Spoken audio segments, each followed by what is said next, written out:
sahbihi ajma'in, amma ba'du. Kegiatan berbagi praktik baik dengan tema diseminasi modul 1.4 budaya positif di sekolah dengan susunan acara sebagai berikut. Acara pertama, pembukaan. Agar lebih barokahnya acara kita pada siang hari ini, marilah kita sama-sama buka dengan sama-sama melafazkan al-basmalah. Bismillahirrahmanirrahim. Acara yang kedua, kata-kata pengantar yang akan disampaikan oleh Bapak Kepala SDN 4 Pringgabaya, kepada beliau dihaturkan.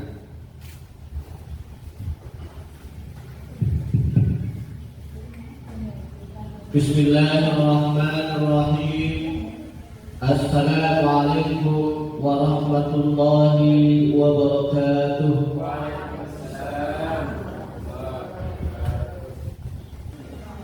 Yang kami hormati Bapak Pengawas Pembina Kecamatan Pringgabaya, yang kami hormati rekan CGP yang alhamdulillah pada hari ini bisa kita berbagi informasi tentang apa yang sudah diperoleh dari materi-materi yang sudah didapatkan dari guru penggerak. Pada saat mengikuti kegiatan bimbingan itu akan direalisasikan di sekolah kita. Saya selaku kepala sekolah mengucapkan terima kasih. Kurang lebihnya saya mohon maaf. Assalamualaikum warahmatullahi wabarakatuh. Kata-kata sambutan sekaligus pembuka acara yang akan disampaikan oleh Bapak Pengawas Pembina Kecamatan Pringgabaya, Bapak. Bismillahirrahmanirrahim. Assalamualaikum warahmatullahi wabarakatuh.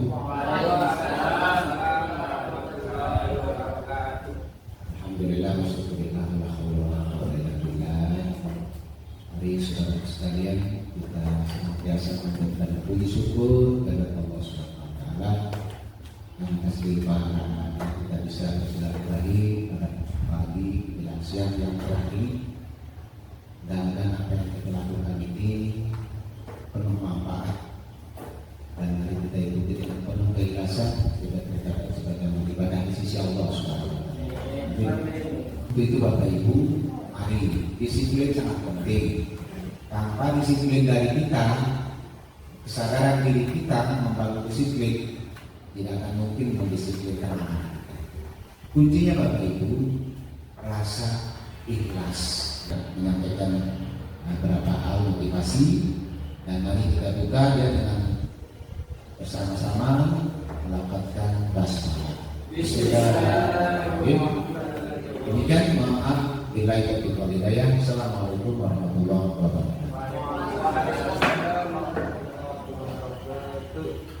Acara selanjutnya, acara inti penyampaian materi dengan tema menciptakan budaya positif di sekolah, yang akan disampaikan oleh calon guru penggerak angkatan 11 SDN 4 Pringgabaya, Ibu Hikmatul Fajri MPD. Kepada beliau waktu dan tempat disilakan. Assalamualaikum warahmatullahi wabarakatuh. Waalaikumsalam warahmatullahi wabarakatuh. Masih semangat? Semangat. Kita tes ya. Kalau saya menyebutkan SDN 4 Pringgabaya, jawabannya luar biasa. Ya, sambil diangkat di kepala jarinya yang dari mana? Oke, kita coba. SDN 4 Pringgabaya luar biasa. Alhamdulillah. Ya, pertama-tama mari kita memanjatkan puja dan puji syukur kita kepada Allah Subhanahu wa taala, karena atas limpahan rahmat dan karunia-Nya lah kita bisa berkumpul di kesempatan hari ini. Baik, sholawat serta salam tak lupa pula terhadirkan ke atas junjungan alam Nabi besar Muhammad Sallallahu Alaihi Wasallam, sebagai sang revolusioner yang telah membawa perubahan peradaban budaya positif. Kira-kira dari judulnya pada modul 1.4 ini apa yang terbesit dalam benak Bapak dan Ibu ketika membaca judulnya saja? Silakan boleh berpendapat. Kenapa? Tingkah laku, betul sekali Bu Rida. Ada lagi? Kebiasaan, ya betul. Boleh ditambahkan? Silahkan boleh berpendapat. Ada tingkah laku, dari Pak Gurus ada kebiasaan, apa lagi? Oke, karena kita di sini akan membahas tentang budaya positif, maka kita juga harus berpositif thinking dulu ya. Kita akan mencoba ice breaking-nya. Bapak dan Ibu akan saling pandang-pandang, mencari teman, berpasang-pasangan untuk senyum dulu. Karena ini salah satu senyum itu termasuk positif ya, hal yang positif atau negatif? Positif ya, pasangannya. Boleh berdiri Bapak dan Ibu. Mohon waktunya Ibu Guru bisa dibantu untuk stopwatch-nya 30 detik saja. Aktifkan stopwatch-nya 30 detik saja. Silakan berdiri Bapak dan Ibu. Cari pasangannya masing-masing. Sudah dapat pasangan? Ibu mereka sama Ibu Rida mungkin silakan berpandang-pandangan. Pak Guru, mana bisa dibantu stopwatch-nya 30 detik saja. Mana? Baik, jadi pasangannya Pak Zulkifli. Yuk senyum selama 30 detik. Pencet stopwatch-nya ya. 3, 2, 1, mulai. Yang dipandang mata ya, jangan mulut. Nah, tadinya kan diminta senyum tuh selama 30 detik. Sekarang jadinya senyum lebar, malah ya. Selanjutnya Bunda akan menyambung. Iya, sudah stop Bapak dan Ibu. Bagaimana rasanya? Perasaannya seperti apa sekarang? Iya, lebih baik lagi ya dari yang tadi. Oke. Ini salah satu SDG yang bisa Bapak Ibu berikan di jam-jam terakhir saat murid kita mengantuk. Oke. Baik, kita buat kesepakatan dulu ya. Dari yang sudah ada di depan, kira-kira ada yang mau ditambahkan? Dalam kesepakatan forum diseminasi ini, yang pertama kita menghargai siapapun, artinya kita harus saling menghargai. Kemudian menjadi pendengar yang baik, boleh makan dan minum dengan tenang, sudah disediakan nanti ketika kita break ya. Bapak dan Ibu, ada yang mau ditambahkan? Saling lempar senyum, ya jangan lempar batu dulu ya, boleh. Yang lain ada yang ditambahkan? Kira-kira kesepakatan kita di forum ini? Menghentikan HP-nya. Oh iya, HP-nya di silent supaya lebih ini ya, menghadirkan kesadaran penuh. Atau kalau sekarang bahasan itu mindfulness Bapak dan Ibu, menghadirkan diri seutuhnya. Ketika kita mengikuti suatu kegiatan, hati, jiwa, dan raga kita berada di tempat itu juga. Jangan raganya Bapak dan Ibu saja yang ada di sini, tapi hatinya melayang-layang untuk kemana. Ya, oke, ditambahkan satu ya dari kesepakatan kita. Selanjutnya kita berlanjut ke materi poin penting yang ada dalam. Ada 6 di sini Bapak dan Ibu yang akan kita pelajari bersama. Untuk satu sesinya nanti di poin 1 sampai dengan 3. Kemudian kita break 15 menit, baru ke materi 4, 5, dan 6. Yang pertama tentang disiplin positif dan nilai-nilai kebajikan universal. Dari kata disiplin positif Bapak dan Ibu, kira-kira apa makna kata dari kata disiplin? Tepat waktu, betul. Apa lagi? Disiplin positif. Selain tepat waktu, Mematuhi aturan. mematuhi aturan.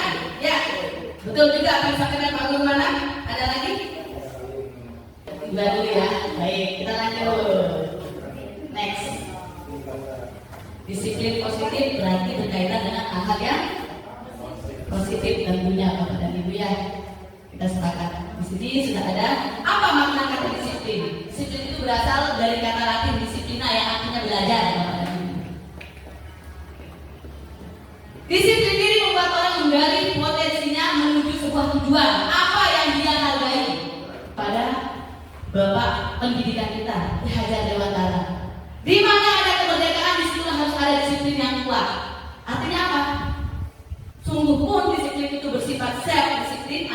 dari diri kita sendiri harus kuat.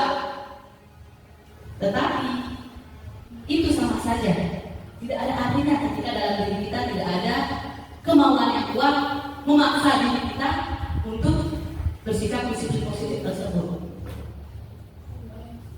Sehingga jika kita tidak cakap mendisiplinkan diri kita, maka harus ada campur tangan orang lain untuk mendisiplinkan kita. Seperti itu yang dimaksudkan. Sehingga beliau mengatakan, sebab kalau kita tidak cakap melakukan self disiplin, wajiblah penguasa lain mendisiplinkan diri kita. Seperti itu. Tapi peraturan demikian harus ada dalam suasana yang merdeka pada diri. Artinya apa? Merdeka, kita tidak merasa tertekan. Ketika rasa disiplin itu sudah berakar dari dalam hati kita, kesadaran diri kita, maka kita akan senantiasa ikhlas menjalankannya seperti apa yang disampaikan oleh Bapak Mawas tadi ya. Kita lanjut saja. Di sini paradigma berpikir disiplin positif yang tadinya beranjak dari paradigma stimulus respon sebab akibat, sekarang menjadi paradigma baru teori kontrol namanya Bapak dan Ibu. Apa itu teori kontrol? Artinya berakar dari dalam diri kita sendiri. Anda tidak bisa mengontrol orang lain, hanya Anda yang bisa mengontrol diri Anda sendiri. Semua perilaku memiliki tujuan. Dan dalam teori kontrol, model berpikirnya menang-menang dengan cara berkolaborasi, konsensus, menciptakan pilihan-pilihan baru. Kalau hubungan sebab akibat, pada di malam dia ada namanya hubungan sebab akibat, menang kalah. Tetapi kalau dalam teori kontrol, menang-menang. Lanjut, realitas berdasarkan kebutuhan kita yang berbeda. Jadi apa yang kita lakukan pada dasarnya adalah untuk memenuhi kebutuhan dasar kita, Bapak dan Ibu. Nanti di materi selanjutnya ada. Ini tidak saya perpanjang lebar karena berkaitan dengan materi yang selanjutnya, Bapak dan Ibu. Hanya sekedar sebagai gambaran bahwa paradigma berpikir yang lama menuju ke paradigma berpikir yang baru. Mungkin Bapak dan Ibu pernah mendengar sekarang bahwa metode pembelajaran kita dari teacher center menuju ke student center. Pernah mendengar? Oh, belum pernah budaya. Student center itu seperti apa? Berpusat pada siswa atau peserta didik. Itu yang sekarang paradigma baru. Sementara kalau paradigma lama berpusatnya pada guru. Jadi sekarang segala sesuatu pembelajaran yang kita terapkan dalam pendidikan di kelas kita, mulai dari dalam diri kelas kita, itu berpusatnya pada peserta didik, pada segala kebutuhan peserta didik kita, Bapak dan Ibu. Bukan pada maunya kita, bukan kita yang menentukan, tapi mereka lah yang menentukan. Sehingga kita di awal tahun pelajaran itu harus memberikan asesmen awal seperti itu, Bapak dan Ibu, untuk mengetahui kebutuhan, gaya belajar, minat, bakat, serta motivasi yang ada dalam diri siswa-siswa kita. Inilah dia. Budaya positif itu merupakan perwujudan dari nilai-nilai atau keyakinan universal yang diterapkan di sekolah. Budaya positif diawali dengan perubahan paradigma tentang teori kontrol yang tadi ya. Inilah dia. Nilai-nilai kebajikan universal itulah yang mendasari perubahan paradigma berpikir yang pada hakikatnya tujuan akhir dari pendidikan kita yang sekarang pada kurikulum merdeka itu adalah bagaimana terciptanya peserta didik yang memiliki karakter, profil pelajar Pancasila. Ada 6 dimensi. Ada yang hafal atau boleh dibaca saja? Kalau mantap. Berapa dimensi? Beriman, bertakwa kepada Tuhan Yang Maha Esa dan berakhlak mulia. Mandiri, bernalar kritis, kreatif, bergotong royong, berkebinekaan global. Terima kasih Pak Guru. Jadi di dalam profil pelajar Pancasila ini Bapak dan Ibu sudah terkandung nilai-nilai kebajikan universal. Kira-kira apa nilai-nilai kebajikan universal? Definisinya seperti apa? Nilai-nilai kebajikan universal. Ada yang bisa membantu? Apa? secara universal sekarang dulu ya. Dan memang itulah yang kita tuju sekarang.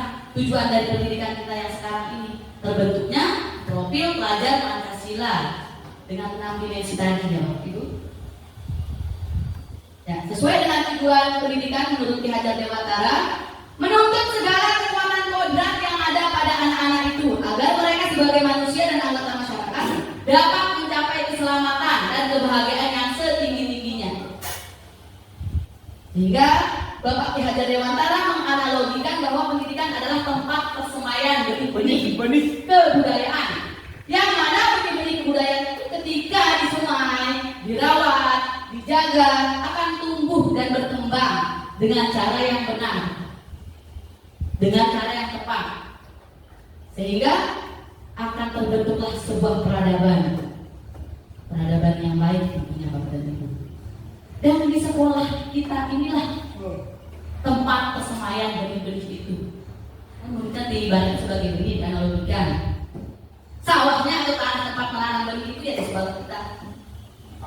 Selain di rumah. Ya, betul sekali Pak Guru. Mengontrol benih agar terawat dengan baik. Mengontrol benih agar terawat dengan baik. Selain mengontrol, Menanam benih. merawatnya, betul sekali. Cara merawat seperti apa Bu Guru? Membimbing, memperbaiki, memberikan. Kalau pada tanaman diberikan pupuk. Kalau pada tanaman memberikan pelayanan yang baik. Betul sekali, tepuk tangan untuk kita semua. Betul ya, sudah banyak nih. Sudah nyambung materi yang kedua Bapak dan Ibu, berkaitan erat dengan bagaimana kita membentuk perilaku tersebut. Ternyata setiap perilaku itu ada yang mendasari. Itu yang perlu kita sadari Bapak dan Ibu. Itu yang disebut dengan motivasi. Kira-kira motivasi itu apa ya?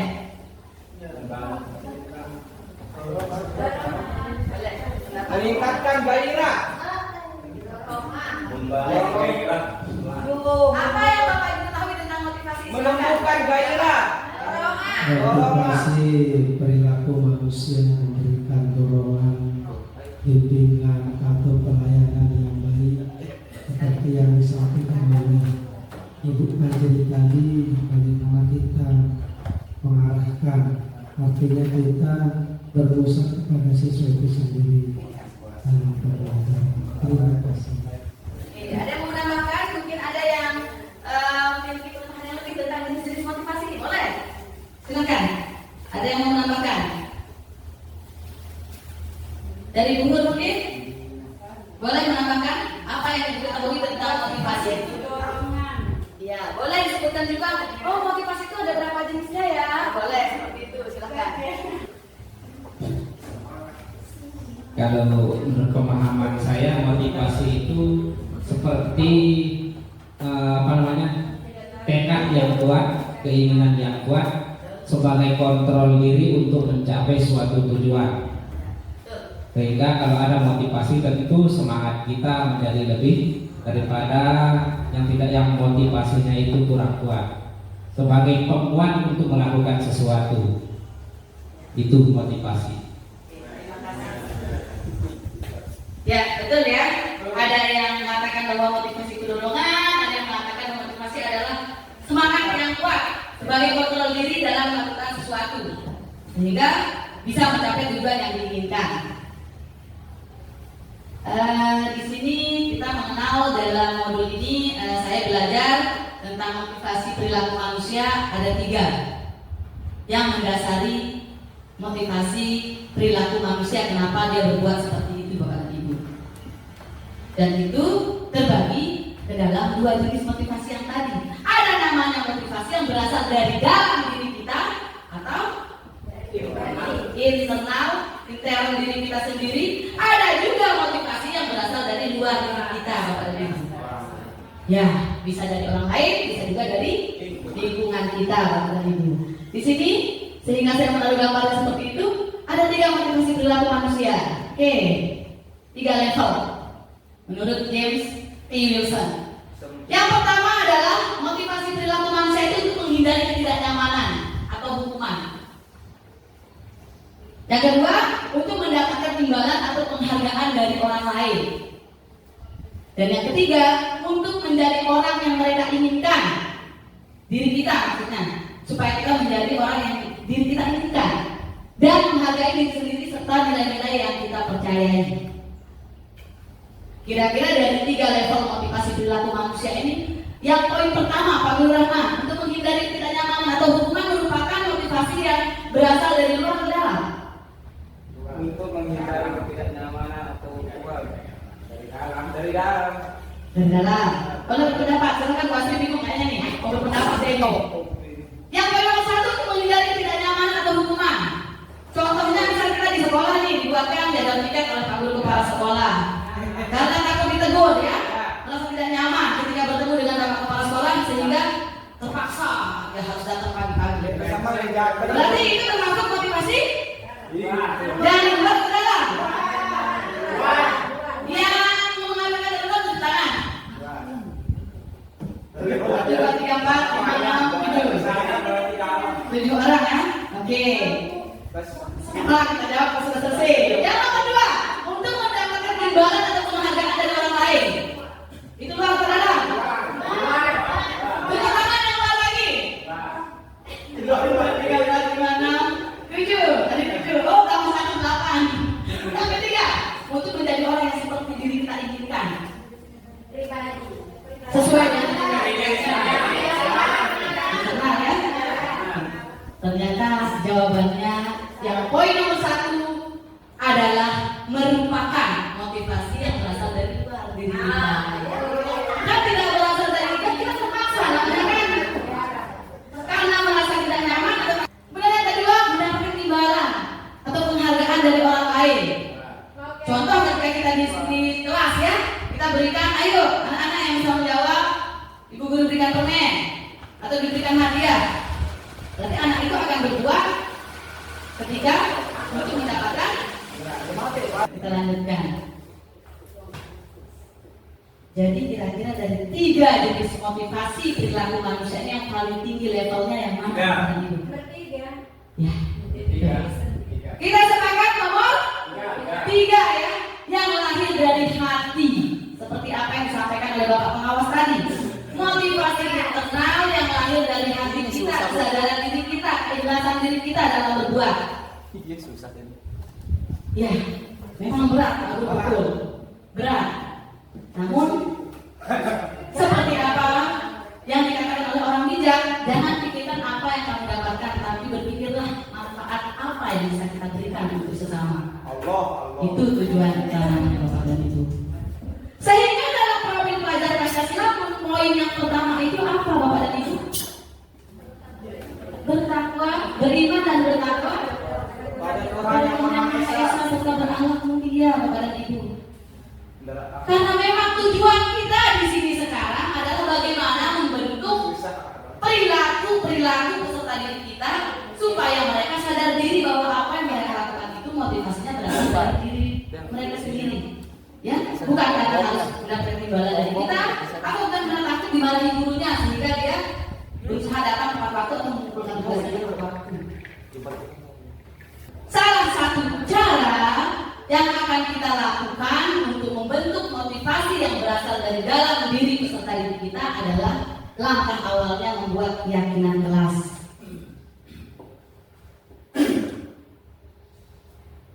Di dalam pendidikan guru penggerak, inilah yang kami dapatkan. Bagaimana kita akan berdiskusi, mengajak siswa dan siswi kita membuat suatu keyakinan kelas, Bapak dan Ibu. Mengapa tidak peraturan saja? Mengapa harus keyakinan kelas? Apa bedanya peraturan dan keyakinan kira-kira? Boleh mereka senang hati silahkan.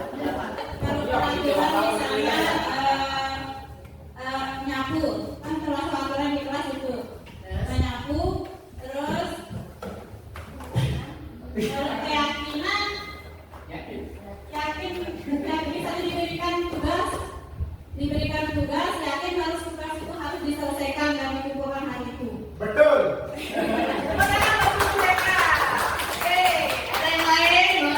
Boleh sekali pendapatnya dulu. Silakan. Ayo Basri, lakukan ini.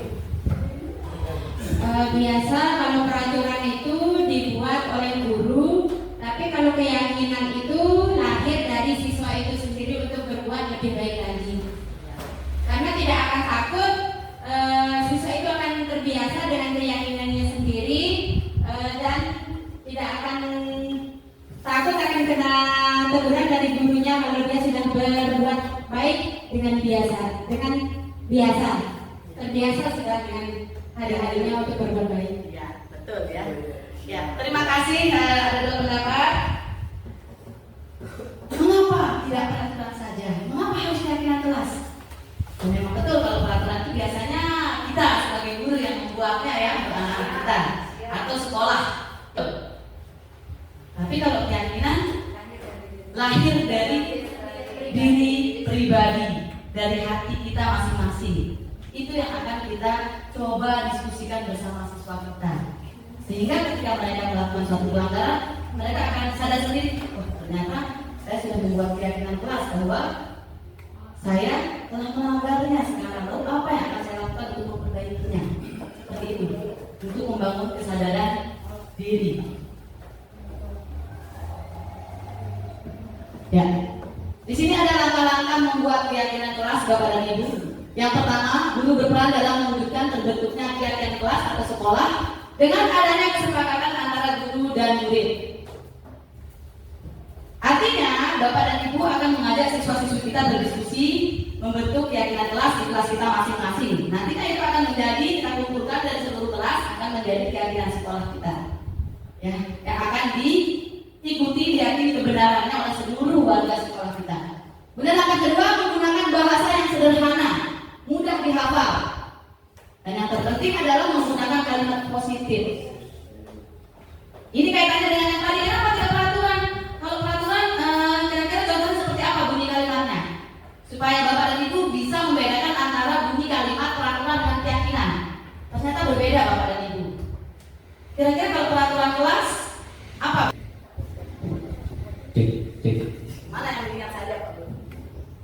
Kalau peraturan kelas, Ya, contoh bunyi kalimatnya. contoh bunyi kalimatnya itu ketika belajar si siswa yang ingin keluar tidak boleh keluar tanpa izin guru ketika pembelajaran sedang berlangsung. Betul. Kalimat peraturan, salah satu peraturan kelas di kelas 6B, ketika sedang belajar tidak boleh keluar kelas, atau keluar kelas harus izin dulu ya, atau tidak boleh keluar kelas tanpa izin. Itu bunyi kalimat peraturan. Sekarang kita akan mengubahnya menjadi suatu keyakinan. Artinya kalimat dalam peraturan yang tadi yang dibuat oleh kelas 6B itu mengandung unsur kalimat positif atau negatif? Positif. Yakin? Yakin positif. Ada tidak kata yang maknanya negatif di situ?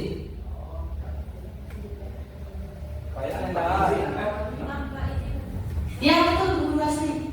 Kata tidak. Kata tidak itu makna yang negatif, sehingga kita akan merubahnya menjadi kata yang positif Bapak dan Ibu, menggunakan kalimat yang positif. Ya, Salah kami dapat pemanah sih bahasa di bukan disalahkan tapi diluruskan Pak Guru ya. Tidak ada yang salah di sini karena memang di sini saya sudah mengajak siswa-siswi saya di kelas 6A untuk membuat keyakinan kelas.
Jadi untuk menumbuhkan budaya positif itu Bapak dan Bu Guru langkahnya seperti ini.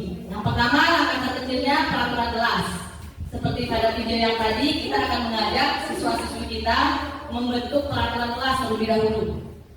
Apa yang mereka pahami tentang peraturan, menurut mereka itu tata tertib, karena itulah paradigma baru, paradigma lama berpikir mereka.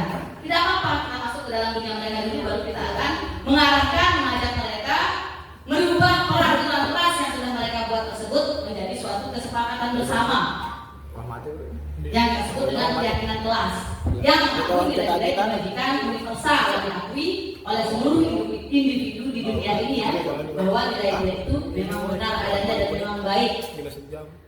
Yang pertama, peraturan kelas. Bapak dan Ibu bisa mengajak anak-anak membagikannya kertas kecil, stick note, atau pakai lembaran mereka sendiri juga boleh. Semua anak berikan dia kebebasan untuk menulis kira-kira di kelas kita ini peraturannya seperti apa yang mereka inginkan. Ternyata antusias mereka Bapak dan Ibu setelah saya coba. Apa pemilihan Bu Guru? Ya betul, apa pemilihan? Silakan. Mereka akan nulis tidak boleh mencoret-coret tembok atau tidak boleh memukul teman. Terserah mereka mau menulis apa saja, bebaskan. Itu kita mengajak langkah awalnya ya, membuat peraturan, baru kepada keyakinan, kesepakatan. Kita suruh mereka menempel hasilnya di depan kelas. Ini ada fotonya. Nah, seluruh anak itu maju satu persatu sudah selesai menulis di kertas masing-masing, menempel apa yang sudah mereka tulis tentang peraturan kelas mereka sendiri. Ini yang Bu Guru nih. Nah, ini saya Bu Guru. Terus ditempel seperti itu. Sehingga semua anak mendapatkan hak yang sama. Kita ajak mereka berdiskusi kemudian seperti itu. Di samping saya menempel di tengah-tengah papan seperti ini, karena nanti di samping kiri dan kanan saya akan mengajak anak-anak ini untuk merubah kesepakatan peraturan yang sudah mereka buat tersebut menjadi suatu kesepakatan kelas bersama. Tentunya kita jelaskan terlebih dahulu nilai-nilai kebajikan universal itu seperti apa yang ada yang terkandung di dalam profil pelajar Pancasila. Salah satu contohnya di sini tidak jelas tulisannya ya. Nah, di situ di kesepakatannya di kalimat negatif yang peraturannya yang tidak terlihat jelas karena menggunakan kertas stick-note kecil sekali dia. Di kesepakatan yang sudah diubah ke dalam kalimat positifnya, saling menghargai, menghormati dan menghargai sesama teman. Di sana ada beberapa anak yang membuat kalimat peraturan dengan tidak boleh mengejek, tidak boleh saling membuli. Seperti itu. Ada beberapa anak tidak boleh bertengkar dalam kelas ketika saat sedang belajar. Kira-kira dari bunyi kalimat peraturan itu ketika kita ingin mengubahnya menjadi suatu keyakinan kelas, nilai apa yang terkandung, kita ajak anak itu untuk berpikir. Nilai apa yang terkandung dari peraturan yang mereka buat? Tidak saling mengejek atau tidak bertengkar. Nilai untuk saling apa itu namanya anak-anak? Pasti mereka akan menjawab saling menghargai di guru. Nah, betul. Sehingga itulah akan menjadi keyakinan kelas kita sepakati bersama. Itu yang pertama. Di situ sudah ada terpampang di papan, di temboknya sudah dibuat hasilnya dari anak-anak kelas 6A. Disiplin waktu. Yang kedua, di sana mereka membuat peraturannya tidak boleh datang terlambat ke sekolah. Kira-kira kalau tidak boleh terlambat datang ke sekolah itu anakku terkait dengan nilai kebajikan yang mana, nilai kebaikan yang mana? Disiplin dulu, betul, disiplin waktu. Sehingga terciptalah suatu kesepakatan yang menjadi keyakinan bersama tentang disiplin waktu. Pendek kalimatnya sehingga sudah dihafal ya Bapak dan Ibu. Yang ketiga, mengacungkan tangan ketika mau berpendapat. Tunjuk tangan Bu Guru ketika mau berpendapat. Ya, betul. Kalau itu sudah merupakan kalimat positif sehingga saya tidak ubah lagi. Poin yang ketiga. Yang keempat, buang sampah pada tempat sampah atau pada bak sampah. Mereka membuat peraturannya bunyinya seperti ini. Tidak boleh membuang sampah sembarangan. Ada juga yang menulis tidak boleh membuang sampah di kolong meja. Sehingga saya satukan dari beberapa kalimat yang mereka buat sebagai aturan itu, kita sepakati bersama bahwa nilai yang terkandung di sana adalah nilai tentang menjaga kebersihan kelas. Kalimatnya diubah menjadi kalimat positif, buanglah sampah pada bank sampah. Tampilkan keyakinan kelas dalam bentuk poster yang menarik. Alangkah indahnya. Dan ketika selesai membuat keyakinan kelas, satu hal yang tidak boleh terlupakan, dokumentasi dan tanda tangan kesepakatan kelas. Bapak dan Ibu. Sehingga akan lahir dari diri mereka sendiri. Oh, ternyata aku sudah menandatangani suatu kesepakatan kelas, keyakinan yang diyakini nilai-nilai kebenarannya. Ini akan memunculkan motivasi intrinsik dari dalam diri mereka sendiri sebagai pengontrol apa yang akan mereka lakukan, tindakan-tindakan mereka ke depannya seperti apa. Itu tujuannya. Kesadaran pribadi, menumbuhkan kesadaran pribadi kepada murid kita. Dari peraturan menjadi kesepakatan kelas, baru kepada keyakinan kelas. Tujuan akhirnya keyakinan sekolah. Jadi ke depannya Bapak dan Ibu, kita akan melakukan kegiatan refleksi dan tindak lanjut dari kegiatan kita. Masing-masing Bapak dan Ibu guru akan membimbing anak-anak kita membuat kesepakatan kelas yang dimulai dari merancang peraturan kelas, bebaskan mereka menentukan sendiri, kita berdiskusi, kemudian membentuk suatu kesepakatan dan menjadi keyakinan kelas masing-masing. Ya Bapak dan Ibu, kita lanjutkan materinya tentang materi yang keempat, ya, kebutuhan dasar manusia. Pertanyaannya, ketika seorang murid melakukan perbuatan yang bertentangan dengan nilai-nilai kebajikan atau melanggar peraturan, hal itu sebenarnya dikarenakan mereka gagal memenuhi kebutuhan dasar mereka. Tidak ada penyebabnya, Bapak dan Ibu. Ada 5 kebutuhan dasar manusia. Yang pertama, kebutuhan untuk bertahan hidup. Yang kedua, kasih sayang dan rasa diterima. Yang ketiga, penguasaan. Yang keempat, kebebasan. Dan yang kelima, kesenangan. Nah, sekarang saya berikan kasus nih. Ketika Bapak dan Ibu guru sedang mengajar di dalam kelas, tiba-tiba ada salah seorang siswa Bapak dan Ibu yang tertidur. Kira-kira dari kasus tersebut, apa analisis dari Bapak dan Ibu guru yang akan dikaitkan dengan kebutuhan dasar manusia? Karena tadi pernyataannya ketika anak berperilaku menyimpang berarti mereka gagal memenuhi kebutuhan dasar mereka. Sehingga timbul kasus, salah satu kasus di dalam kelas. Siswa tertidur ketika kita sedang mengajar. Analisisnya seperti apa kira-kira?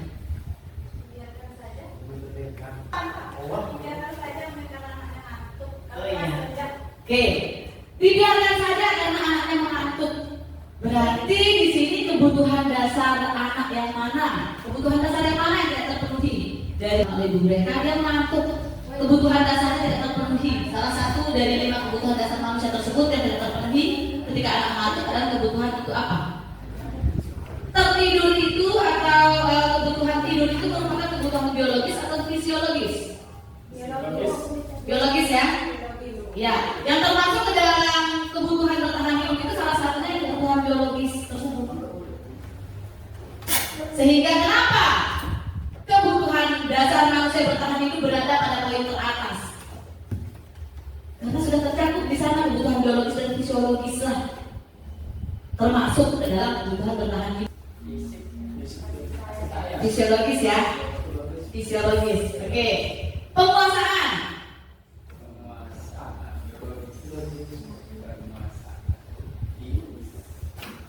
Kebutuhannya tidak terpenuhi, dia masih mengantuk. Bisa saja semalam dia main game, begadang. Tidak ada yang mengontrol di rumah atau membiarkan orang tuanya membiarkannya, sehingga kebutuhan tuanya, kebutuhan kasih sayang dari orang tuanya. Seharusnya ketika mereka atau orang tua sayang kepada anaknya, seharusnya anaknya dikontrol. Main gamenya boleh, tapi ada waktunya. Jam istirahat, silakan istirahat, seperti itu Bapak dan Ibu. Kalau yang saya temui kasus di kelas saya, dia suka saling ejek menyebut nama orang tua. Ya, itu semua ya. Betul.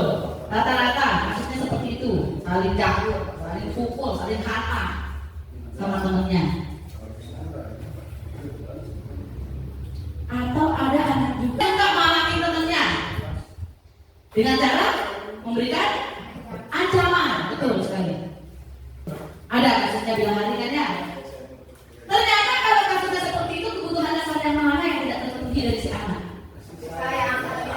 Kasih sayang, perhatian atau rasa diterima ya. Kemudian kebutuhan dasar yang mana lagi selain kebutuhan kasih sayang dan rasa diterima yang tidak terpenuhi dari si anak? Kesenangan. Dia senang melihat temannya menderita. Dia tertawa bahagia bangga ketika temannya takut terhadap dia. Itu termasuk kebutuhan dasar penguasaan. Dia ingin menguasai temannya. Salah satu cara kita sebagai guru supaya anak tersebut diarahkan kepada hal-hal positif, berikan dia tanggung jawab kepada ibu. Anaknya seperti itu, silahkan berikan dia tanggung jawab. Pilih dia menjadi ketua kelas. Dan mereka dari perbuatan atau perilaku menyimpang tersebut sekarang yang lebih baik memberikan disiplin positif kepada mereka. Ternyata di dalam modul ini saya mempelajari 5 posisi kontrol kita sebagai seorang guru, dan pengetahuannya akan saya bagikan kepada Bapak dan Ibu untuk bisa kita jalankan bersama di kelas kita masing-masing. Ya, posisi kontrol restitusi. Ada kosakata baru di sini ya, yaitu restitusi. Tapi nanti kita akan bahas tentang restitusi. Kita akan bahas dulu tentang posisi kontrol kita sebagai seorang guru. Ketika kita menghadapi siswa atau siswi kita yang berperilaku menyimpang, melanggar keyakinan kelas yang sudah kita sepakati bersama. Ada 5 posisi kontrol kita sebagai seorang guru. Yang pertama sebagai guru sebagai penghukum. Yang kedua guru sebagai pembuat merasa bersalah.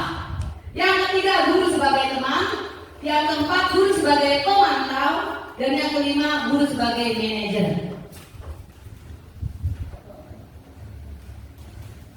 Ini dia pemaparan dari 5 posisi kontrol tersebut. Ada identitas gagal, identitas berhasil, namun kontrolnya berasal dari luar diri. Kemudian identitas berhasil atau sukses, kontrolnya berasal dari diri sendiri. Itulah yang menjadi tujuan akhir kita. Anak-anak yang berperilaku menyimpang tadi menyadari kesalahannya dan mau memperbaiki kesalahannya yang lahir dari kesadarannya sendiri Bapak dan Ibu. Seperti apa posisi kontrol seorang guru ketika dia berada pada posisi sebagai seorang penghukum? Sini sudah ada. Guru akan berbuat menghardik, mengumpat, menunjuk-nunjuk, menyakiti. Tidak hanya menyakiti secara fisik, tapi secara verbal juga bisa terjadi. Itu ketika kita sebagai menaruh diri kita sebagai seorang guru pada posisi kontrol sebagai penghukum.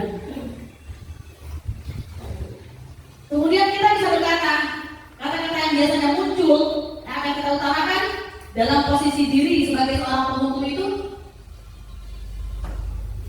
kalau kamu tidak melakukannya, rasakannya. Ada kalimat apa di situ? Betul sekali. Betul sekali. Betul sekali. Awas, gawe ya. Kalau kamu tidak melakukan apa yang Bapak Ibu guru perintahkan, Ibu guru akan kurangi nilainya, atau Ibu guru akan hukum kamu. Itu posisi kontrol kita sebagai penghukum, guru sebagai penghukum. Ya, sekalian kita berefleksi ya Bapak dan Ibu. Saya pun juga sebelum mempelajari modul ini seperti itu, seperti yang yang Bapak Ibu lakukan juga. Tapi ternyata setelah belajar ini kita paham dan bisa memposisikan diri kita sebagai apa, posisi kontrol kita. Ya. Kemudian sebagai pembuat orang merasa bersalah, kita berceramah sama anak yang lebar. Seharusnya kamu seperti ini, aku bagaimana sih kecewa sekali sama kamu. Sehingga anak itu merasa kecil hati, merasa bahwa dia menjadi seorang yang gagal melakukan suatu perbuatan yang tidak bisa memenuhi keinginan gurunya. Ketika kita menempatkan diri kita sebagai seorang posisi kontrol, membuat merasa bersalah. Anak itu merasa tidak akan bisa bangkit dari kesalahannya, memperbaiki dirinya. Ya. Lalu sebagai posisi teman, kita akan berusaha mendekati murid kita, memberikan alasan-alasan. Ayolah, lakukan demi ibu. Masa kamu tidak kasihan sama ibu? Sudah capek-capek ibu dijelaskan. Masa kamu seperti ini terus? Nah, seperti itu. Kerennya itu bukan yang kata. Ya, betul. Betul. Banyak sekali ya Iya. yang negatifnya juga ketika kita berusaha menjadi seorang teman. Ya ada baik. Ayolah lakukan demi Bapak dan Ibu guru. Guru yakin kamu bisa. Misal seperti itu. Itu posisi kontrol sebagai seorang teman ya. Ada juga sebagai pemantau. Kalau sebagai pemantau kita mempunyai berdasarkan data-data. Setiap hari misalnya oh si A jarang masuk, hari ini dia tidak masuk. Besoknya selang sehari dia tidak masuk lagi. Lalu kita cerahkan si anak. Ini Bu guru perhatikan dalam 1 minggu ini ada 3 hari kalau kamu tidak masuk, seperti itu kita tegur ya. Itu sebagai posisi pemantau. Dan yang paling tinggi kedudukannya adalah sebagai manajer. Apa yang akan dikatakan guru ketika menempatkan dirinya pada posisi kontrol sebagai seorang manajer? Kita akan mengajak anak berdiskusi, berdialog. Itulah yang akan kita jalankan pada kegiatan segitiga restitusi Bapak dan Ibu. Ya. Kira-kira dari 5 posisi kontrol sebagai seorang guru ini, Bapak dan Ibu guru, kita berefleksi bersama sudah menempatkan diri pada posisi kontrol yang mana? Penghukum. Membuat orang merasa bersalah. Membuat orang merasa bersalah, betul. Sebagai teman juga pernah ya kita lakukan. Pemantau, apalagi yang hari kita absen anak kan. Kemudian sebagai manajer apakah pernah kita lakukan? Belum ya. Ya. Itulah yang akan kita lakukan mulai dari hari ini Bapak dan Ibu ketika kita mendapatkan siswa-siswi kita yang berperilaku menyimpang. Bagaimana kita akan berdiskusi, mengajak mereka berdiskusi, menjalankan segitiga restitusi namanya. Ya, sebelum kita ke sana, mari dijawab dulu. Dijawab kira-kira kalau kalimat pernyataannya saya kecewa sekali dengan kamu. Itu posisi kontrol yang mana? Maka itu akan merasa bersalah. Ya, berarti Buat kecewa kan? oke, berarti itu posisi kontrol membuat merasa bersalah. Sepakat? Sepakat. Yang kedua, kamu tidak pernah benar melakukannya.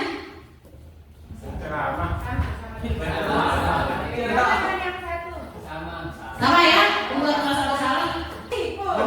Aduh, kenapa sih kamu lama sekali makannya? Atau mulai sampai terlibitan. Kalau kalimat yang ketiga, pernyataan yang ketiga, ayolah lakukan demi Bapak dan Ibu guru. Posisi kontrol sebagai seorang teman. Ya, yang keempat, apakah kamu mau mendapatkan stiker bintang hari ini? Tahu. Ya, betul. Bagaimana kamu bisa menyelesaikan masalah ini? Saya ini bintang. Bagaimana kamu bisa menyelesaikan masalah ini? Iya, betul sekali manajer. Kamu selalu yang paling terakhir mengumpulkan tugas. Iya, proses kontrol membuat merasa bersalah. Betul ya. Oke, kita lanjutkan. Sebagai manajer kepada ibu. Dan itulah yang akan kita lakukan di sini penerapannya ketika kita mendapatkan siswa-siswi kita yang berperilaku menyimpang tadi. Kita akan memberikan pelayanan, berdiskusi, mengajaknya berdiskusi dengan menjalankan segitiga restitusi namanya ya. Restitusi itu sendiri adalah proses menciptakan kondisi bagi murid untuk memperbaiki kesalahan mereka, sehingga mereka bisa kembali pada kelompok mereka dengan karakter yang lebih kuat. Restitusi juga merupakan proses kolaboratif yang mengajarkan murid untuk mencari solusi untuk masalah mereka sendiri dan membantu murid berpikir tentang orang seperti apa yang mereka ingini atau tujuan mereka ingin menjadi seperti apa dan bagaimana mereka akan melakukannya, melakukan perbaikan-perbaikan tersebut, memperbaiki kesalahan-kesalahannya. Itu ada namanya segitiga restitusi. Di sini ada 3 tindakan yang bisa kita lakukan ketika kita berdiskusi menjalankan segitiga restitusi ini. Yang pertama adalah tahap menstabilkan identitas. Kalimat-kalimat pernyataan yang bisa kita lontarkan kepada siswa. Setiap orang pasti pernah melakukan kesalahan. Kamu bukan satu-satunya yang pernah melakukan kesalahan ini. Artinya di sini tahap menstabilkan identitas itu kita membangkitkan semangat anak sehingga anak merasa tidak terpojok, tidak merasa disalahkan, disudutkan oleh kita. Kita langsung salahkan anak, tidak seperti itu. Tapi kita panggil dia, tidak di depan teman-temannya, tetapi berikan dia ruang dan waktu sendiri berbicara kepada kita empat mata. Kita stabilkan dulu identitasnya. Tidak langsung kita pojokkan bahwa kamu telah melakukan kesalahan seperti ini. Tidak. Tapi ajak dia dulu merasa nyaman dengan kita. Ibu pun tidak marah. Misalnya seperti itu. Kamu melakukan hal tersebut. Kamu jangan merasa takut atau merasa sedih. Semua orang pasti pernah melakukan kesalahan. Contohnya seperti itu. Atau mungkin ada kalimat yang lain yang pernah Bapak Ibu lontarkan, atau yang bisa kita lontarkan ketika kita ingin menstabilkan identitas anak tersebut. Tujuannya menstabilkan identitas ini dari identitas gagal menjadi identitas yang akan berhasil kepada Ibu. Tidak ada manusia yang sempurna. Itu juga salah satu kalimat yang bisa kita lontarkan kepada siswa-siswi kita ketika menjalankan segitiga restitusi tahapan yang pertama, menstabilkan identitas. Kemudian yang kedua, validasi kebutuhan atau validasi tindakan yang salah. Kita validasi, kita tanyakan alasan-alasannya mengapa dia melakukan perilaku yang menyimpang tersebut. Kalimat yang bisa kita utarakan, kamu tentu punya alasan mengapa kamu sampai melakukan hal seperti ini. Atau kita besarkan dulu hatinya, ibu guru percaya kamu melakukan ini pasti atau tentu ada alasan yang kuat sehingga kamu berbuat atau berperilaku menyimpang seperti ini. Boleh? Tanyakan alasannya. Adakah cara yang lebih efektif yang bisa kamu lakukan? Atau bisa juga kita berikan pernyataan kepada anak, untung saja kamu hanya menjatuhkan buku temanmu atau mendorong temanmu, tidak sampai dia terjatuh, atau tidak melebihi, tidak melukai temanmu. Contohnya seperti itu juga.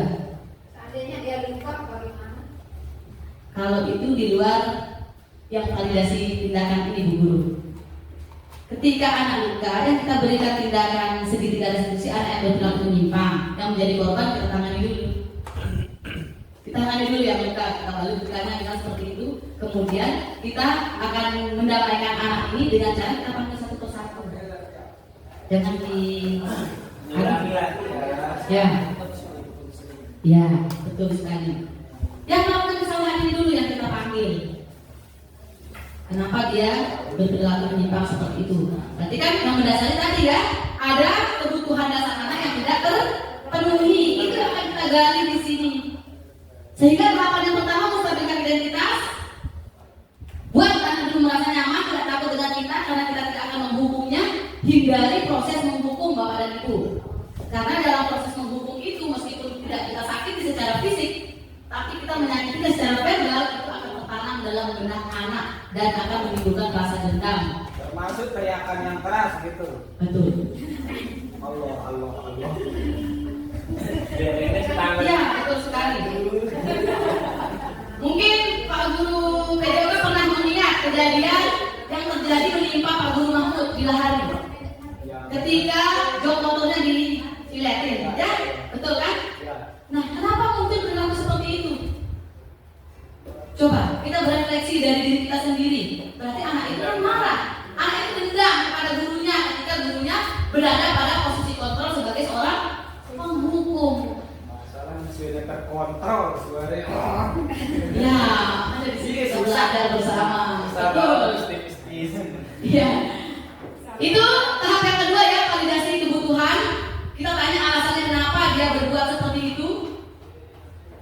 Kemudian kita validasi bahwa tindakannya itu adalah salah. Yang dilakukan itu adalah salah. Tanyakan kepada anak tersebut. Kemarin saya sudah membuat video demonstrasi kontekstualnya. Ketika dua anak saling membuli, menyebut nama orang tua, saya panggil satu persatu anaknya. Kemudian saya tanya kenapa dia seperti itu. Dalam kegiatan validasi tindakan ini, anak tersebut mendorong temannya, tetapi tidak sampai terbuka. Sehingga dalam tahap validasi tindakan, saya menyatakan kalimat yang seperti ini yang saya sampaikan. Bu Guru tahu dan yakin pasti ada alasan yang membuat kamu melakukan perbuatan ini. Alasan yang kuat dalam dirimu seperti apa? Ya saya marah, saya kesel Bu Guru. Karena dia selalu mengejek nama orang tua saya dan ini tidak terjadi hanya sekali, tapi berkali-kali seperti itu. Ya. Bu Guru tahu itu salah. Dan Bu Guru hargai perasaan jengkel kamu seperti itu, perbuatan marah sehingga kamu mendorong temanmu, tetapi bersyukur sampai kamu tidak melukai temanmu. Sehingga di sini kita menghargai bentuk perlawanan anak tersebut ya. Kita pun juga akan merasa sakit hati ketika diajak nama orang tua kita kan seperti itu. Hargai dulu anak tersebut sehingga dia tidak merasa dipojokkan, tidak akan melukai batin anak tersebut. Dan kita dibuatkan segitiga restitusi jangka panjang Bapak dan Ibu. Mungkin kalau kita menempatkan diri pada posisi sebagai penghukum, itu jangka pendek. Anak itu akan berbuat di depan kita saja. Dampak negatifnya lebih panjang lagi ke depannya, dia akan dendam kepada kita. Kemudian yang terakhir adalah menanyakan keyakinan Bapak dan Ibu. Menanyakan keyakinan sehingga langkah awal sekali bagaimana kita membentuk budaya positif di sekolah kita itu ya dari keyakinan kelas yang sudah kita buat. Sehingga dalam menjalankan segitiga restitusi, langkah selanjutnya itu adalah menanyakan keyakinan kelas yang sudah kita buat bersama. Oke, alasanmu melakukan perbuatan seperti ini ternyata ada alasan yang kuat. Kamu merasa jengkel, marah ketika nama orang tuamu disebut. Bu Guru hargai itu. Tapi sekarang mari kita pikirkan dari keyakinan kelas yang sudah kita buat. Apakah perbuatan yang seperti ini sudah mematuhi atau melanggar keyakinan kelas yang sudah kita buat? Tanyakan kepada anak tersebut. Dan pasti anak akan menjawab, tidak Bu Guru, saya sudah melanggarnya. Sudah timbul kesadaran dirinya ya Bapak dan Ibu bahwa apa yang dilakukan itu salah. Ya, kalau kamu sudah menyadari bahwa kamu sudah melanggar keyakinan kelas yang sudah kita buat, lalu apa yang akan kamu lakukan ke depannya supaya ini tidak terjadi lagi? Atau apa yang akan kamu lakukan untuk memperbaiki kesalahan yang sudah kamu perbuat? Tapi sebelumnya bisa ditanyakan lagi. Kira-kira nilai kebajikan, nilai keyakinan kelas yang sudah kamu langgar itu seperti apa? Nilai yang mana? Ketika kamu sudah mendorong temanmu, ikut mengejek temanmu, maka dia akan mengingat keyakinan kelas yang sudah kita buat bersama. Sehingga kalimatnya jangan panjang-panjang Bapak dan Ibu, pendek-pendek saja. Kalimat keyakinan kelas, singkat, jelas, padat, mudah diingat oleh anak. Oh, nilai saling menghargai Bu Guru. Pasti dia akan mengatakan mengutarakan sendiri. Ya betul, bila saling menghargai. Lalu ke depannya apa yang akan bisa kamu lakukan supaya itu tidak terulang kembali? Ya saya akan berusaha lebih sabar lagi seperti itu. Atau saya akan minta maaf kepada teman saya yang sudah saya sakiti. Dan saya berjanji, disinilah dia berjanji kepada dirinya sendiri di depan kita ya, bahwa dia tidak akan mengulangi perbuatan tersebut. Amin. Muncul kesadaran diri, inilah tujuan akhir dari pelaksanaan segitiga restitusi tersebut, untuk menghadirkan kesadaran diri peserta didik kita yang lahir dari motivasi intrinsiknya ya, dari dalam diri sendiri, bukan karena faktor gurunya, bukan karena takut hukuman ataupun mendapatkan hadiah dari gurunya. Ingatkan dia nilai yang telah kita sepakati. Kamu ingin menjadi orang yang seperti apa? Kalau pada demonstrasi kontekstual yang kemarin yang saya buat, itu kita mendemokan pertanyaan-pertanyaan pelaksanaan segitiga restitusi. Tetapi pelaksanaan yang nyata sudah saya lakukan juga pada salah seorang anak namanya Alfian. Saya tanya dulu cross check dari guru kelasnya, dulu di guru kelas 5A, saya tanya, kenapa siswa ini jarang masuk kelas? Saya penasaran. Saya tanya ibu guru Fuad, ternyata memang dari kelas 5 dia seperti itu bu guru. Jarang masuk. Berdua dengan Sitian Aftareza. Tapi Sitian sampai saat ini 1 minggu ini dia tidak masuk juga. Tidak, saya tidak. Jarang saya masuk sekarang. Ya, itu makanya yang saya gali. Si Alfian sudah berhasil saya gali dan alhamdulillah setelah saya menjalankan segitiga restitusi ini, sekarang dia berubah 1 minggu ini. Kasih cerita mama. Saya panggil dia ketika teman-teman saya sudah berikan tugas. Saya ajak dia duduk di kursi panjang. Saya tanyakan menjalankan segitiga restitusi mulai dari tahap yang pertama menstabilkan identitas. Ibu guru tidak marah ketika dalam catatan ibu guru memantau nih, proses untuk memantau dalam 7 kali ini atau dalam beberapa hari ini kamu jarang masuk kelas. Dari catatan ibu guru, Senin masuk, Rabu tidak, Jumat tidak, Sabtu pun tidak. Ibu guru tidak marah, tapi ibu guru ingin tahu apa alasannya Alfian ketika tidak masuk. Dan dari informasi wali kelasnya Alfian di kelas 5, ternyata Alfian memang jarang masuk kelas. Ya, itu sudah saya kenal Pak Guru juga. Kemudian si anak seperti ini, Bu Guru, saya selalu terlambat bangun. Oh, seperti itu. Alfian tinggal sama siapa saja di rumah. Dia hanya tinggal sama ayahnya. Ya, ayahnya, kemudian adik ponakannya ya, salah 1 katanya ada ponakannya. Lalu kalau Alfian terlambat, apakah dia itu terlambat? Iya. Kenapa Alfian tidak minta dibangunkan lebih pagi? Jawabannya, ayahnya saja pun selalu bangun kesiangan. Dilema etika di sini. Ketika saya bertanya, oh seperti itu. Ya Bu Guru. Apakah tidak ada orang lain yang bisa membantu membangunkan Alfian di pagi harinya? Tidak ada, Bu. Ibunya sudah meninggal ya. Ibunya sudah meninggal. Lalu kira-kira kalau seperti itu, siapa yang akan rugi? Alfian atau ibu guru? Saya ingatkan dia. Saya betul tidak bisa belajar di sekolah. Ya betul sekali. Dia sadar kan? Kita sudah menjalankan tahap yang kedua, validasi tindakan, bahwa dia sadar kesalahannya berasal dari dirinya.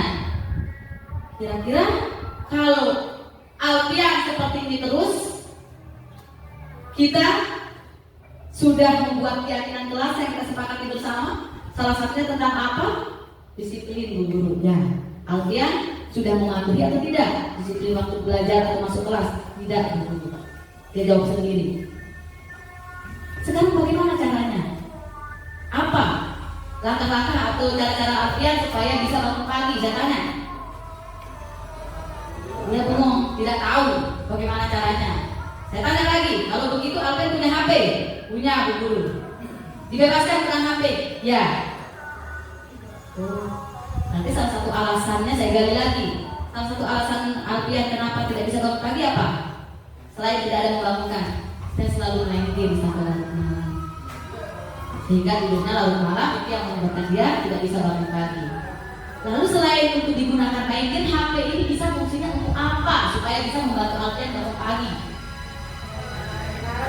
Ya, dia jawab seperti itu, betul guru. Oh, ada alarmnya guru. Ya betul, ada alarm di HP itu. Manfaatkan dia anakku. Bagaimana caranya? Kita setel alarmnya guru pada malam hari. Misal, si Alfian lupa sekarang minta alarm. Bagaimana cara Alfian supaya ingat kembali? Coba ada suami kita guru. Ya betul sekali. Silahkan beritahu ayahnya di rumah bahwa Bu Guru sudah memanggil Alfian karena Alfian sering terlambat masuk sekolah atau sering datang tidak tepat waktu, terlambat atau tidak masuk sama sekali. Dalam 1 minggu ini dalam catatan Ibu Guru ada 3 hari Alfian tidak masuk. Beritahu ayah ya. Baik Ibu Guru. Saya mengajak dia berdialog, berdiskusi dan untuk berkolaborasi dengan orang tuanya. Sempat saya ingin panggil. Alhamdulillah segitiga restitusi ini sudah saya jalankan pada salah satu siswa saya, si Alfian, dan berhasil.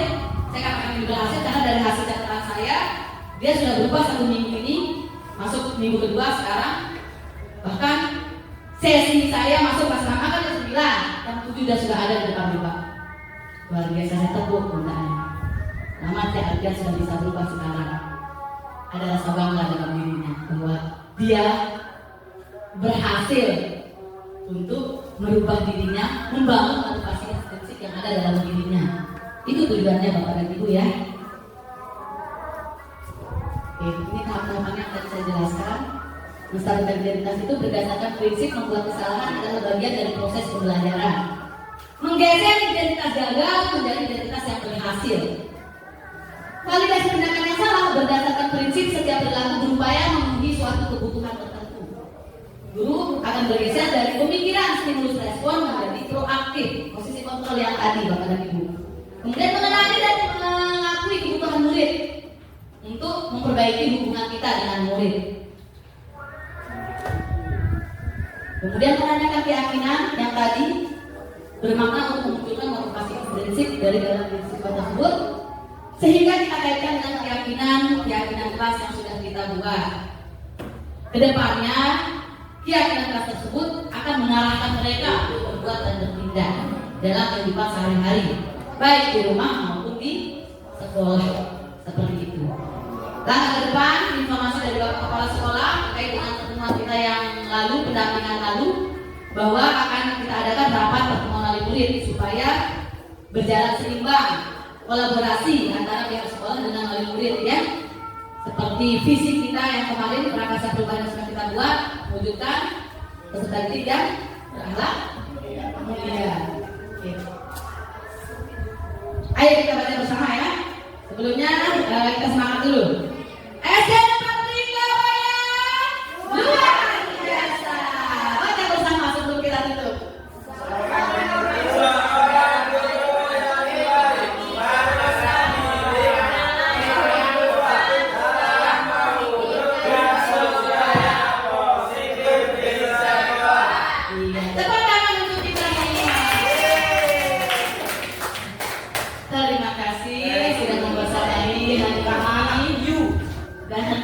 Luar biasa semangatnya Bapak dan Ibu Guru, apresiasi yang sangat luar biasa.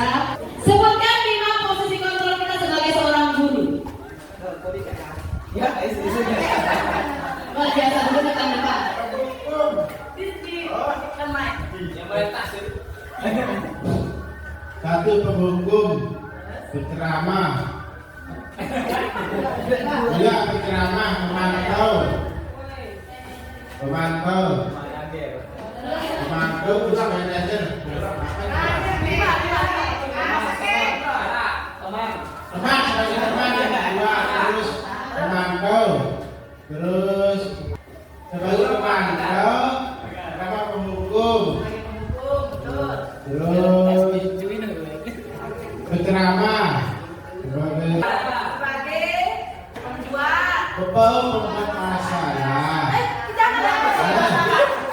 pembuat masalah. Membuat masa bersalah.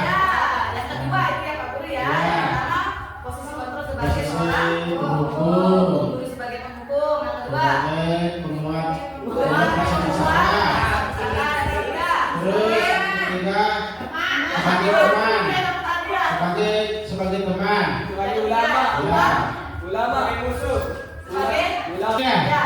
Nah, sebagai pemantau. Nah, yang terakhir itu manajer. Pertanyaan kedua, sebutkan 5 kebutuhan dasar manusia. Kuring, batu, kertas. Batu, kertas. Tiga, satu, tiga, kertas.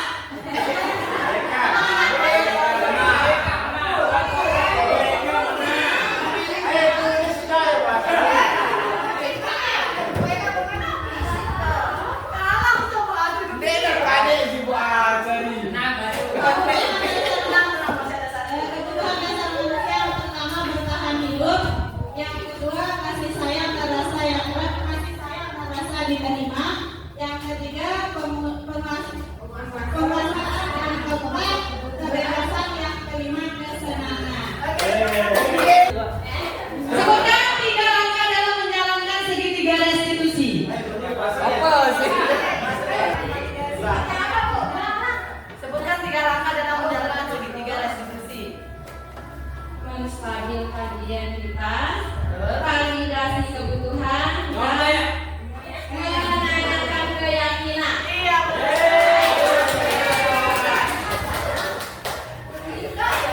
ya, terima kasih Bapak dan Ibu atas perhatian cinta di siang ini. Baik Bapak dan Ibu, karena mengingat waktu ya, ada sesuatu yang kita belajar di siang harinya. Sebelum kita tutup, bagaimana perasaan Bapak dan Ibu? Apakah ada pengetahuan baru yang Bapak Ibu terima setelah kita melaksanakan kegiatan diseminasi ini? Dan apa pengetahuan baru yang Bapak Ibu dapatkan?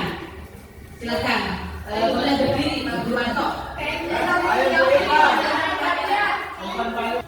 Setelah saya mengikuti kegiatan ini, saya mendapatkan pembelajaran tentang bagaimana cara mendidik anak supaya lebih disiplin dan bertanggung jawab kepada dirinya sendiri. Terima kasih.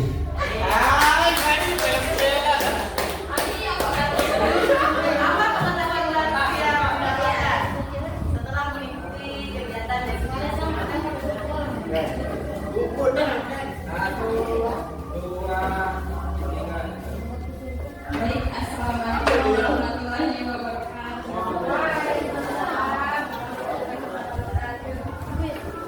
Dari sini saya dapat pembelajaran, yaitu yang tadinya ketika siswa sering melakukan kesalahan, yang tadinya saya biasanya langsung marah-marah tanpa menanyakan ya Mendapatkan posisi kontrol diri sebagai sebagai penghukum ya.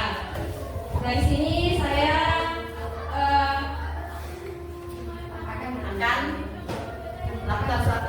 melakukan suatu perbuatan penempatan diri yang menempatkan diri ya sebagai manajer. Baik, terima kasih.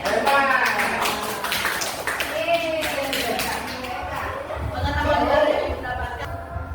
Baik, Bapak dan Ibu, waktu jualah yang telah mempertemukan kita dan waktu jualah yang akan memisahkan kita di kegiatan siang hari ini. Sampai bertemu kembali esok pagi dan semoga apa yang kita pelajari bersama hari ini bisa kita terapkan untuk kemajuan sekolah kita bersama, Bapak dan Ibu. Itu harapan saya pribadi sebagai seorang guru dan sebagai seorang calon guru penggerak yang sedang mengikuti program pendidikan guru penggerak angkatan 11. Tidak hanya cukup sampai di saya, semoga kita semua bisa berkolaborasi membangun budaya positif di sekolah kita. Itu harapan cita-cita besar saya, dan alhamdulillah atas dukungan Bapak Kepala Sekolah semua ini bisa berjalan lancar, dan juga tentunya dari atensi, partisipasi, motivasi dari keikhlasan Bapak dan Ibu yang telah mengikuti mendukung kegiatan program pendidikan guru penggerak ini sampai pada modul 1.4. Karena ada beberapa modul lagi yang akan saya selesaikan pembelajarannya sampai pada bulan Desember, Bapak dan Ibu. Semoga kita kompak selalu bersama. Sekali lagi yel-yelnya ya sebelum saya tutup. SDN 4 Pringabaya. Luar biasa. Alhamdulillah. Saya tutup kembali ke hidayah. Wassalamualaikum warahmatullahi wabarakatuh.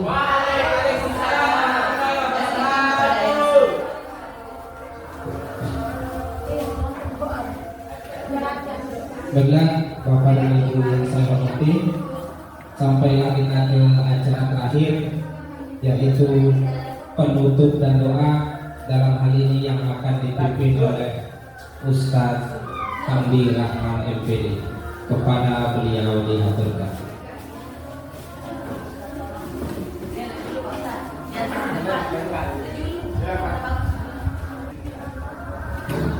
Bismillahirrahmanirrahim. Assalamualaikum warahmatullahi wabarakatuh.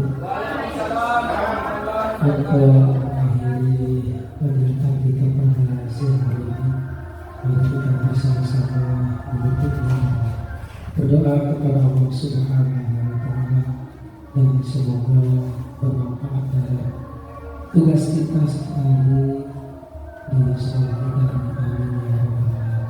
Alhamdulillah minasyaitonir bismillahirrahmanirrahim.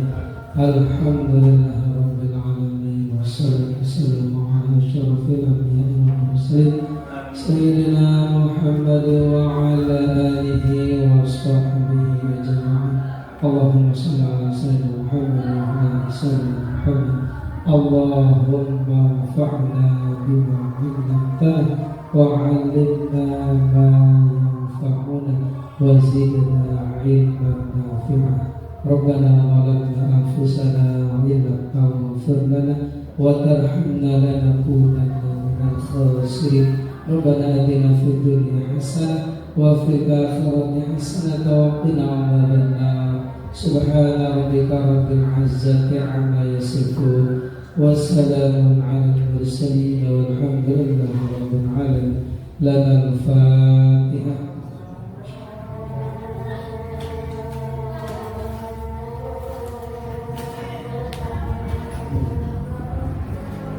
Sekian, terima kasih. Assalamualaikum warahmatullahi wabarakatuh.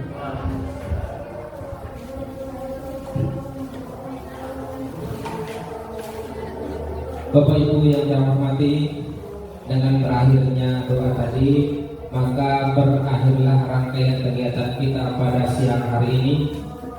Akhirul kalam, mohon maaf atas segala kekurangan. Wabillahi taufiq wal hidayah. Assalamualaikum warahmatullahi wabarakatuh.